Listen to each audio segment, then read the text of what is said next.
예, 이어서, 이어서 2차 시작하겠습니다.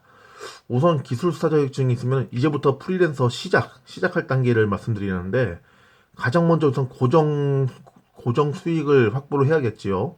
고정 수익 확보하는데 가장 기초적이고 가장 도움이 많이 되는 거는 비상근직 활용입니다.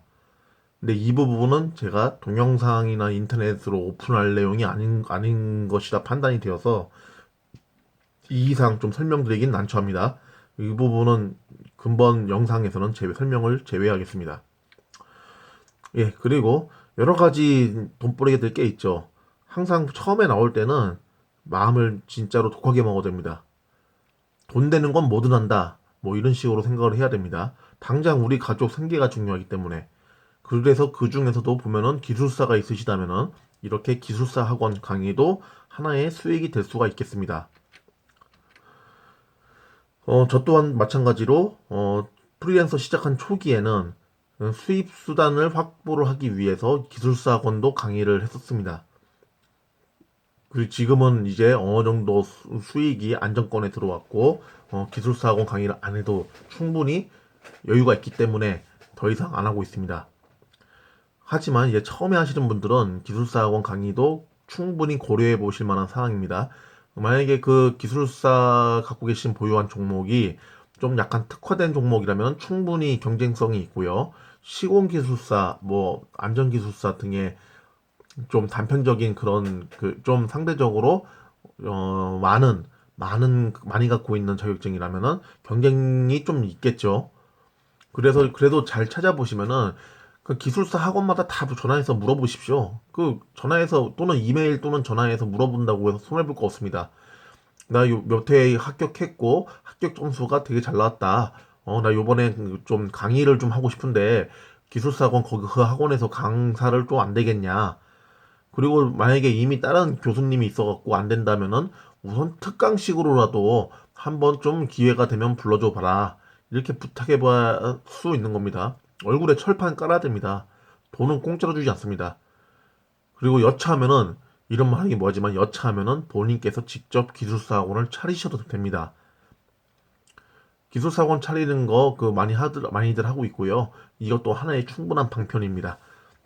그래서 한번 생각해 보시기를 추천드리고 그리고 이제 개인 사업자 등록을 하십시오.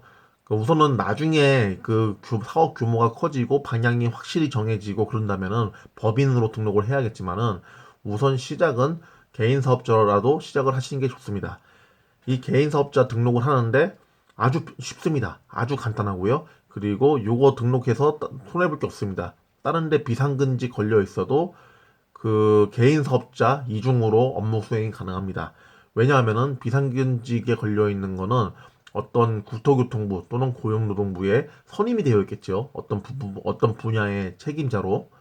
근데 개인 사업자는 어떤 분야의 책임자로 선임되는 게 아니기 때문에 전혀 문제가 안 됩니다. 간단한 예로 집 여러 채 갖고 있는 사람들은 그 직장 생활하면서 임대사업자로 등록이 가능하지 않습니까? 마찬가지로 개인 사업자는 병행이 가능합니다. 그래서 개인 사업자는 현재 재직 중인 어디 회사에 재직 중이라 하더라도 등록하실 수 있으면은 등록을 하십시오. 그래서 이게 등록해두면은 전혀 손해볼 일은 없습니다. 세금 걱정하시는데 세금도 돈을 벌어야만 냅니다. 수익이 없으면 세금도 없습니다.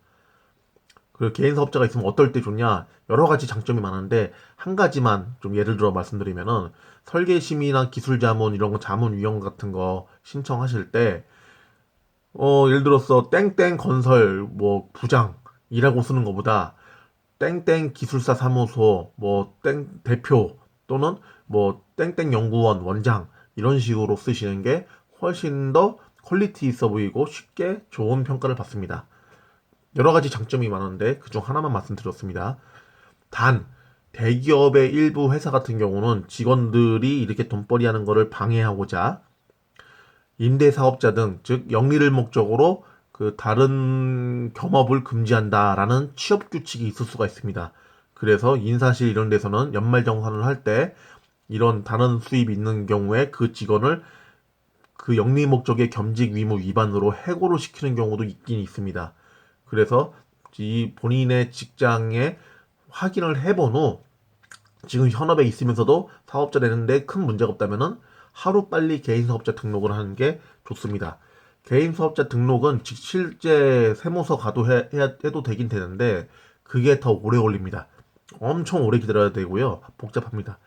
그냥 국세청 홈페이지 홈택스 들어가서 신청 제출 들어가시고 거기서 보시면은 사업자 등록 이쪽으로 해서 사업자 등록 신청하시면 됩니다. 그럼 한 이틀 정도 이내에 담당 공무원이 확인 전화가 온 후 바로 사업자 등록 처리가 되고 그러면 사업자 등록증은 이 또 홈택스에서 출력이 가능합니다. 그래서 그걸로 사업을 하시면 좋고 사업을 안 하셔도 갖고만 있으셔도 손해볼 일이 없습니다. 그리고 다음으로 이제 프리랜서 초기에 많이들 하는 고민 중 하나입니다. 과연 사무실이 필요할까? 사람마다 다르겠지만은 제가 지금 추구하고 있는 이런 프리랜서 분야에서는 구태여 개인 사무실이 필요 없습니다. 초반에는 사무실이 있어도 사무실에 붙어 있을 시간이 없습니다.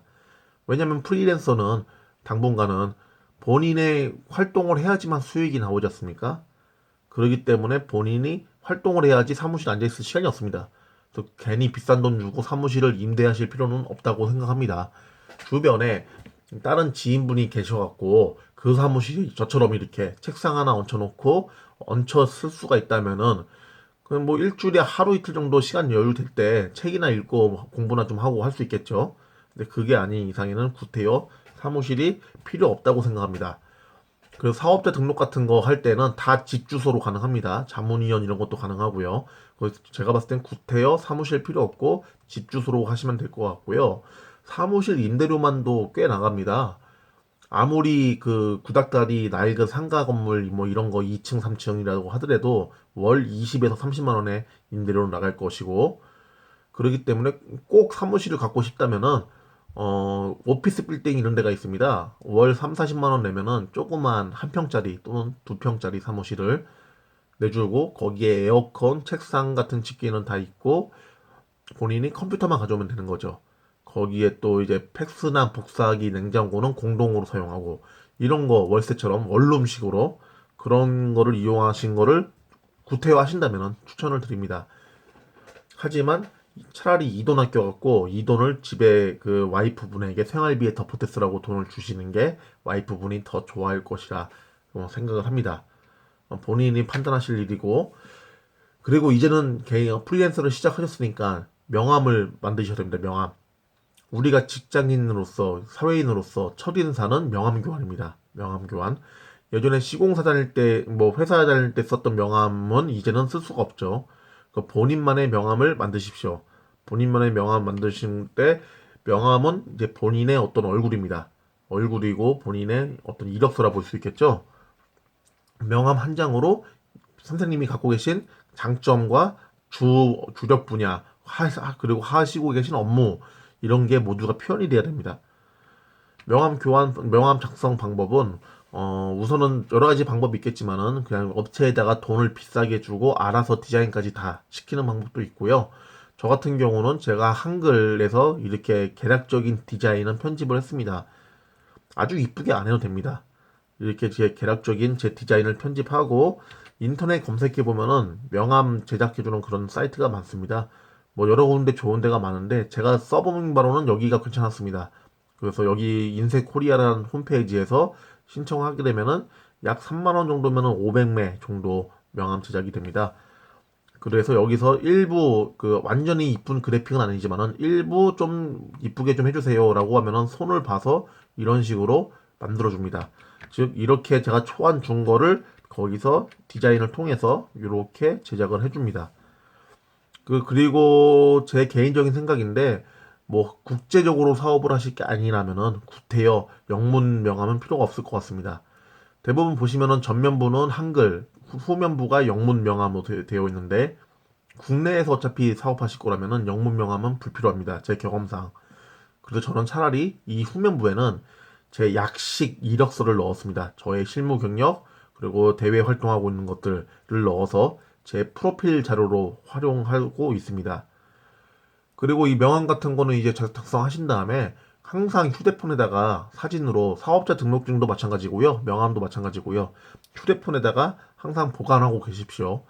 불시에 연락 와서 좀 명함 좀 보내달라 또는 뭐 사업자 등록번호 좀 알려달라 이런 식의 요청 사례가 있기 때문에 항상 명함을 드릴 수 있도록 파일로 휴대폰에 보관하는 것을 추천드립니다. 그리고 명함을 가지고 다니실 때 그냥 떨레떨레 들고 다니시거나 또는 지갑에다 꽂는 거라든가 핸드폰 케이스에 꽂는다든가 그러면은 많이 없어 보입니다. 프리랜서로 하려면 쉽게 생각해서 선생님이 누군가 사람을 접대하는데 그 사람이 뭐 구닥다리 티코 차를 몰고 오는 거나 최고급 그 벤츠 S클래스를 타고 오는 거나 그 사람에 대한 첫인상이 달라지지 않습니까? 명함이 아주 소소한 거지만은 그런 거에 속합니다. 명함을 꺼낼 때 구질구질하게 핸드폰 케이스 또는 지갑에서 막 꾸깃꾸깃한 거를 꺼내는 것보다 이렇게 고급진 명함 케이스에서 딱 꺼내서 건네면은 그 자체의 행동만으로도 고급스러워 보입니다. 그래서 이 또한 프리랜서로서 업무를 보실 때 많은 이득이 될 수 있습니다. 명함 케이스 쌉니다. 지금 제가 인터넷 뒤져서 그냥 적당한 거 하나 사진 넣어봤는데 10,000원이면 충분히 좋은 거 삽니다. 명함 케이스 하나 별도로 구매하실 것을 추천을 드립니다. 그리고 이제 프리랜서를 본격적으로 활동하시면은 시간이 여유가 생기실 겁니다. 그 시간 동안 이제 선생님의 홍보 활동을 치중을 하셔야 됩니다. 홍보 방법은 여러 가지가 있습니다. 블로그, 그리고 페이스북, 인스타그램 등이 있습니다. 선생님과 연결되어 있는 사람이 많으면 많을수록, 즉 규모의 경제인데 많은 사람들이 선생님을 팔로우할수록 선생님이 글 하나 또는 소식 하나 올리는 게 빨리 퍼지죠. 어떻게 보면 엄청난 홍보 효과가 있을 수 있습니다. 그래서 제가 봤을 때는 제가 지금 여러 가지 다 해봤는데 우리나라에서 트위터는 별로 안 합니다. 사람들이. 그리고 인스타그램도 사람들이 하는 사람들보다는 그런 이상한 사기꾼들이 많이 낍니다. 제가 봤을 때는 페이스북이 소셜미디어 중에서는 제일 괜찮은 것 같고 카카오 스토리는 지금 안 하는 지 오래됐죠. 사람 아무도 안 합니다. 그래서 꼭 페이스북하고 블로그 개설, 네이버 블로그 이 두 가지는 꼭 하시기를 강력히 추천을 드립니다. 그래서 지금 아마 이거 보시는 분도 제 블로그인 미추홀 박사를 보고 오셨겠죠. 블로그의 힘이 상대적으로 큽니다. 만드시길 바라고. 그래서 저 같은 경우는 강의할 때 말미에 이렇게 다음에서 미추홀 박사를 검색하세요 등에 그렇게 문구를 집어넣어서 하고 있습니다. 이게 제가 만든 블로그고 뭐 요거 통해서 지금 들어오셨겠습니다. 뭐 이따가 부연 설명 드리겠지만은 블로그나 페이스북을 통해서 선생님의 홍보 PR도 가능하고 돈벌이도 가능합니다. 저도 이렇게 공지사항을 보시게 되면은 여기에 지금 돈벌이가 가능한 것들을 먼저 공지로 띄워놨죠. 이것도 할 수 없는 그런 수익 수단이 될 수 있겠습니다. 그건 뒤에 설명을 드리고 우선 예를 들어서 이렇게 제가 답안 첨삭지도 기술사 있으시면은 그 분야에 대해서는 가능하지 않습니까? 이런 식으로 해서 뭐 희망하는 분에 한해서 비용을 받고 답안 첨삭 지도도 가능하고요. 그리고 어쩌다 보니까 뭐 만들었는데 상당히 호응이 좋습니다. 건설안전기술사 우수답안 모음집 책자도 많은 분들께 지금 좀 드리고 있고요. 이런 책자들을 그러니까 이런 식의 방금 설명드린 답안 첨삭 이런 책자 같은 경우를 제가 뭐 무료로 드리진 않죠. 저도 뭐 공짜로 이거를 자원봉사하는 게 아니니까 그렇다고 아주 비싼 돈을 받고 하는 것도 아니지만은 이런 금액들이 또 하나의 수익 수단이 될 수 있겠습니다. 다음으로 프리랜서 초기에 특히 주의해야 될 항목이 하나 있는데 이제 그렇게 바쁘게 회사 일 하다가 프리랜서가 돼버리면은 나태해집니다. 시간이 많아지니까. 그래서 더 늦게 일어나고 그냥 낮술 많이 먹고 그럴 수가 있는데 그러시면 안 됩니다. 프리랜서일수록 더더욱 시간 관리를 철저히 하시고 본인이 나태해지지 않도록 구체적인 목표를 관리해야 됩니다. 저 같은 경우도 이렇게 제 공부방 책상 위에 항상 제 인생 목표를 붙여놓고 제 개인 프라이버시라서 이 온라인상으로는 제가 공개를 못 해드리는데 연차별로 아주 세세한 목표와 그 목표를 달성하기 위한 구체 방안을 써놓고 관리를 하고 있습니다. 저는 궁극적으로 나중에 노년에 들어갔을 때는 자본소득, 즉 투자 수익 이걸로 지금 제가 일해서 돈을 버는 거를 초과해서 노동소득을 초과해서 아주 부유하고 멋있고 품위 있는 그런 멋진 노년을 보내고 싶습니다. 돈에 쪼들림 없이. 매일 아침 저는 일어나면은 책상에 앉아서 책이나 공부를 하기 전에 이거를 한번 쭉 정독으로 읽어본 이유 합니다. 매일 각인되는 거죠. 매일. 그래서 내 목표를 확고히 하고 저희 군대에서 많이 배웠죠. 적을 알고 나를 알면 백전백승. 우리의 목표를 계속 기억을 해야 되고 제가 선생님들이나 저나 프리랜서로 나온 목적이 뭐였는지 달성하고자 하는 게 뭔지 그런 걸 항상 되뇌어야겠습니다. 다음으로 제가 좋아하는 말인데 생각을 바꾸면 행동이 바뀌고 행동이 바뀌면 습관이 바뀌고 습관이 바뀌면 성격이 바뀌며 그 사람의 남은 인생이 달라집니다. 그래서 생각을 바꾸고 지금 선생님들이 생각을 바꿨으니까 이 영상을 보고 계실 겁니다. 그래서 행동, 새벽에 일찍 일어나거나 공부를 하거나 등의 행동을 또 바꾸실 수 있죠. 하지만 습관이 어렵습니다. 습관이 쉬운 게 아닙니다.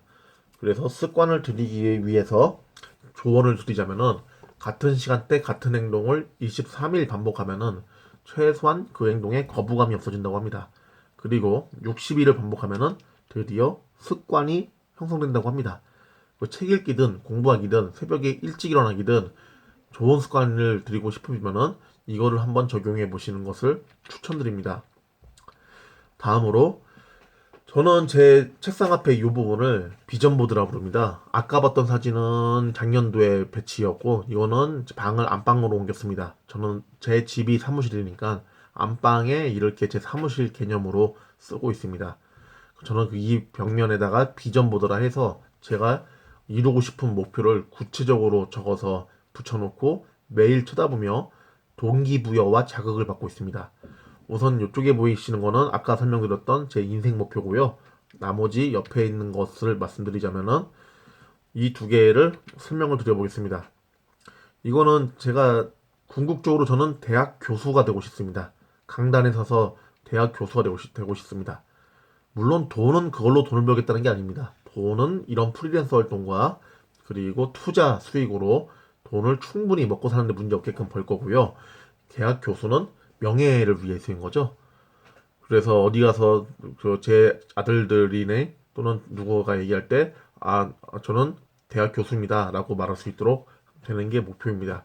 그래서 제가 시공사에 나왔을 당시에 이렇게 10년 이내 교수가 될 것이다 라고 지금 목표를 잡았고요.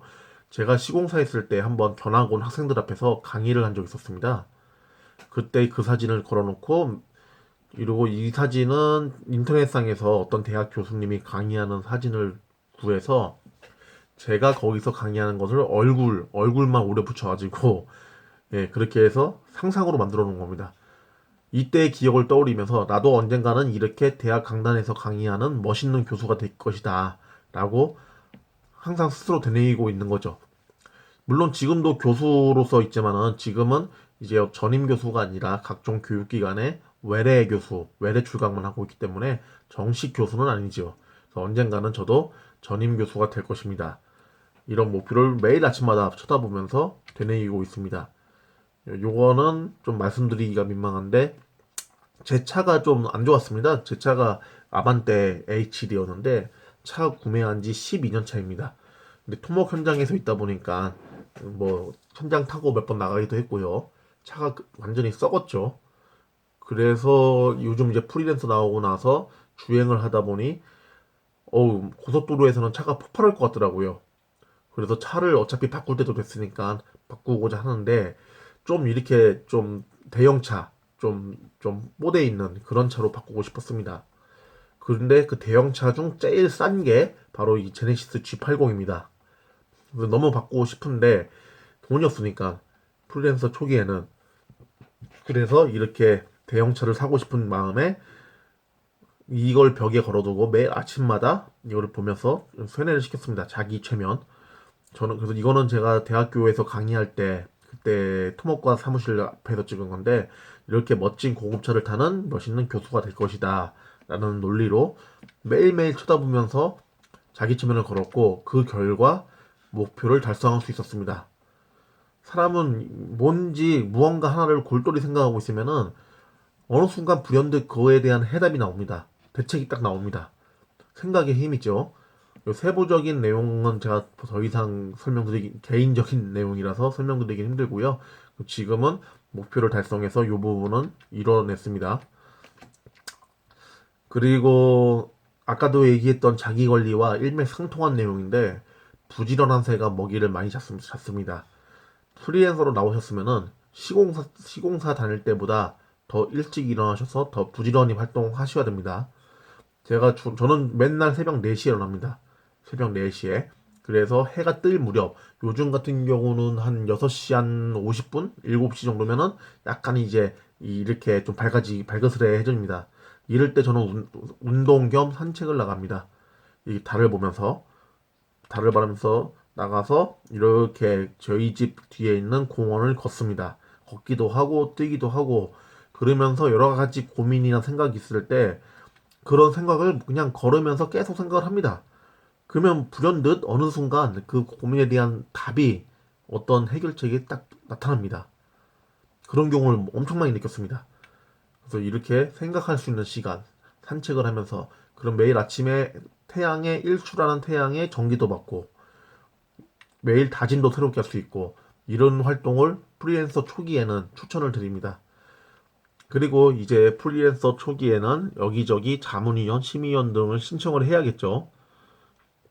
이거를 왜 프리랜서 준비 단계에 얘기 안 하고 초기 단계에 얘기하냐면은 어디 직장 건설사 또는 설계사 이런 데 소속되어 계실 때에는 이런 국가 공공기관에 심의위원, 자문위원 신청을 하시면은 잘 안 뽑아줍니다. 민간 기업이기 때문에. 그래서 공공기관이라든가 공기업 또는 대학교 교수님 아니면은 개인 사업자인데 좀 명함을 좀 공공성 있어 보이게끔 만드는 그런 사명일 경우에 선발될 가능성이 높습니다. 그래서 프리랜서 초기 시작 전에 그 회사에 소속되어 있는 상태에서는 추천을 드리지 않고 개인 사업자를 면허를 낸 다음에 그 개인 사업자 그 대표 이름으로 이렇게 신청을 하시는 걸 추천을 드립니다. 통상 기술사 있으시면 그 분야에 대해서는 자문위원 신청이 가능합니다. 본 샘플 자료는 서울지방국토관리청을 예를 들었지만은 전국에 이런 식의 기관들이 몇백 개가 됩니다. 몇백 개. 그 기관마다 전부 다 개별적인 자문위원을 운영하고 있습니다. 거기에서 신청해서 활동하시면은 또한 이것도 하나의 수익이 되겠습니다. 그럼 자문위원 신청은 어떻게 하냐? 그 내용을 설명을 드리면은 우선 한국기술사회 홈페이지에 가보시면은 여기에 회원 공간에 가보셔서 전문가위원 추천 항목이 있습니다.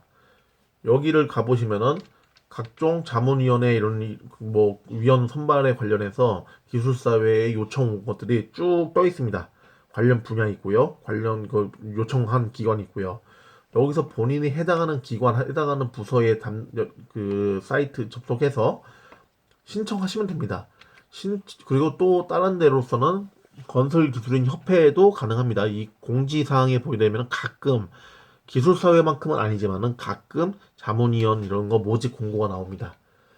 그것도 보셔도 되고 이 외에도 각종 학회 저 같은 경우는 지방공학이 전공이기 때문에 지방공학회 활동하고 있는데 지방공학회 홈페이지에 가면은 또 이런 그 자문위원 모집 공고가 간혹 올라오고요.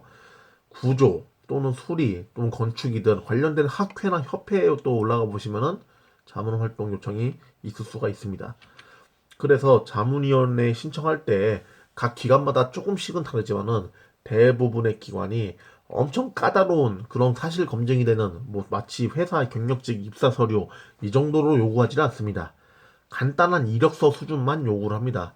보시는 바와 같이 간단한 이력서, 생년월일, 이름, 소속, 연락처, 그리고 자격증 갖고 있는 거랑 뭐 주요 경력, 학력 이 정도만 요구를 합니다. 몇몇 기관들은 여기서 이제 자격증 4본, 학위증 4본도 첨부하라 그러고 그 정도 수준이 이게 뭐 꼼꼼하게 쓸 필요도 없고 어렵게 생각하실 필요가 없습니다. 예, 다음으로 이제 외래 기관의 그 그러니까 교육기관에 외래교수 신청을 또 하실 수가 있습니다. 기술사가 있으시다면은 그 몇 군데 건설기술자 교육기관이 있죠.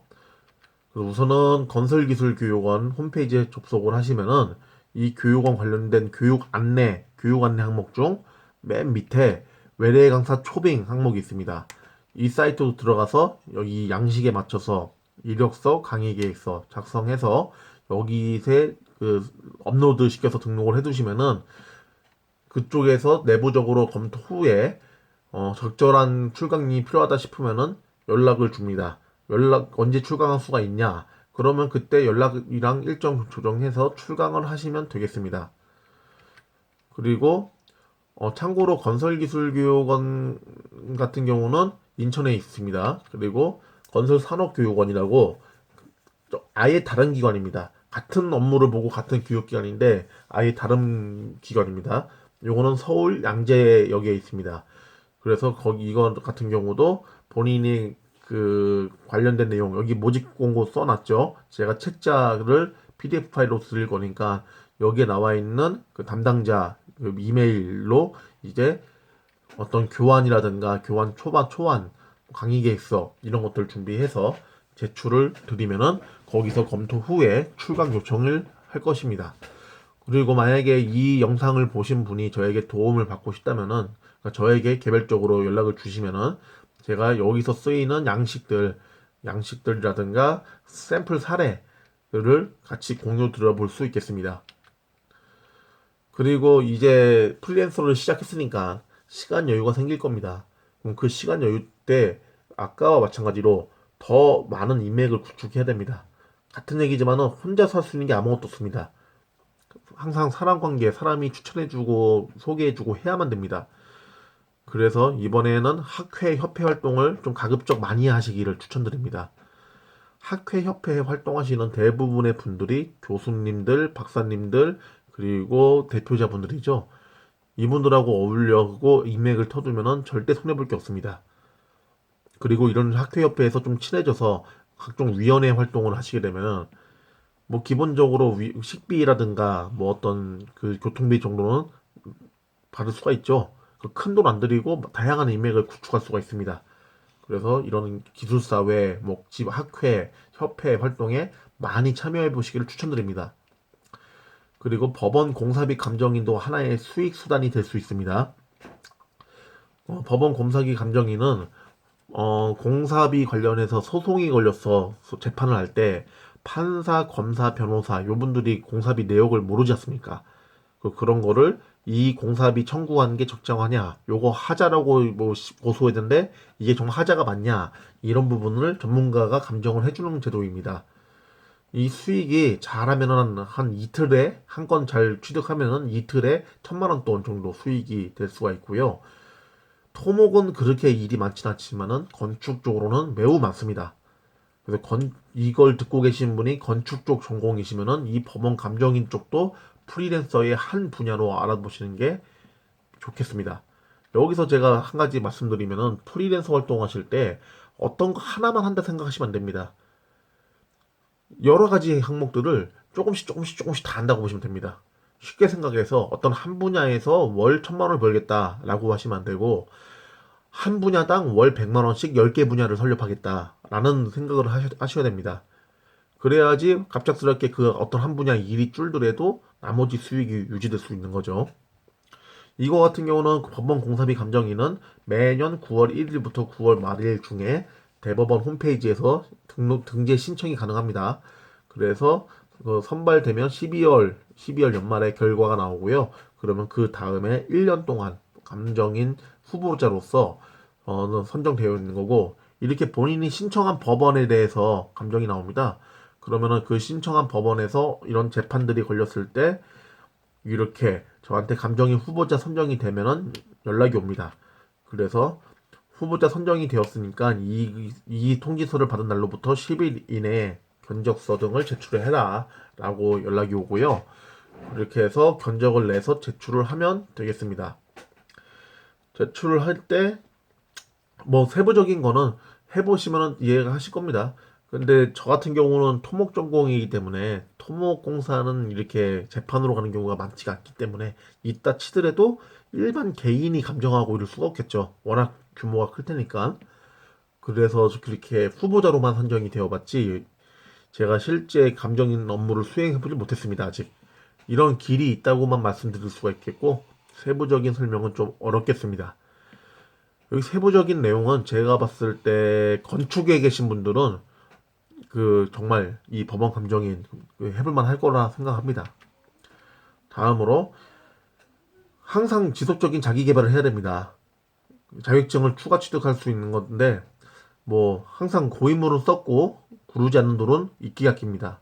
본인도 이제 프리랜서 나와서 이제 그 업을 안 해버리면은 그 까먹습니다. 까먹어. 그래서 항상 그 알고 있는 전문 지식을 계속 알게끔 돌아가게끔 머리를 굴려야 됩니다.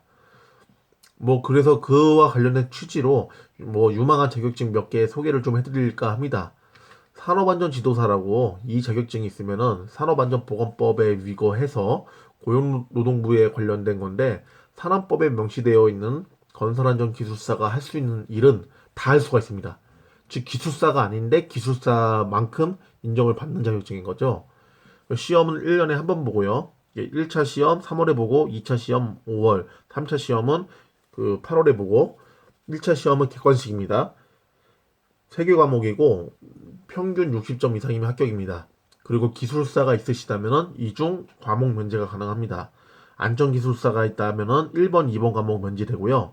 시공기술사가 있다 치면은 1차 시험은 그 봐야 되고 2차 시험 면제 가능합니다. 2차 시험도 마찬가지로 이제 기술사처럼 논술인데 100분밖에 안 하고요. 그리고 문제 난이도도 기술사보다는 수월합니다. 그 시공기술사나 안전기술사가 있다면은 2차 시험은 면제입니다. 그리고 3차 시험은 면접 시험인데 고용노동부의 사무관급 분들이 면접을 보십니다. 이렇게 취득하시면은 그건 쉽게 생각해서 건설안전기술사가 있어도 혼자서 업을 못합니다. 이 노동부에 관련돼서 제방 기술 지도를 하려면은 최소한 산업기사나 기사 6명을 채용해서 법인을 설립해야만 업을 볼 수가 있습니다. 하지만 이 지도사는 혼자서 1인 법인 설립이 가능합니다. 그래서 프리랜서로서는 또 더할 나위 없이 좋은 어떤 조건이 될 수 있겠죠. 예, 다음으로 산업현장 교수라고 해당 분야에 15년 이상 경력을 보유하고 있는 기술사시면은 지원이 가능합니다. 무슨 시험 이런 건 아니고요. 거기에 1년 매년 한 9월에서 11월 사이에 산업인력공단에서 모집 공고를 냅니다. 그래서 이런 건설 분야 저희 해당되는데 여기에 모집 공고에 지원 서류를 제출하면은 산업인력공단에서 서류 검토 후에 조건이 적정하면은 산업현장 교수로 선발이 됩니다. 아무래도 경력이 많아야 되기 때문에 저도 이거 지원했었는데 저는 지금 안 되고 있고요. 나이가 아무래도 젊다 보니까 나이가 50대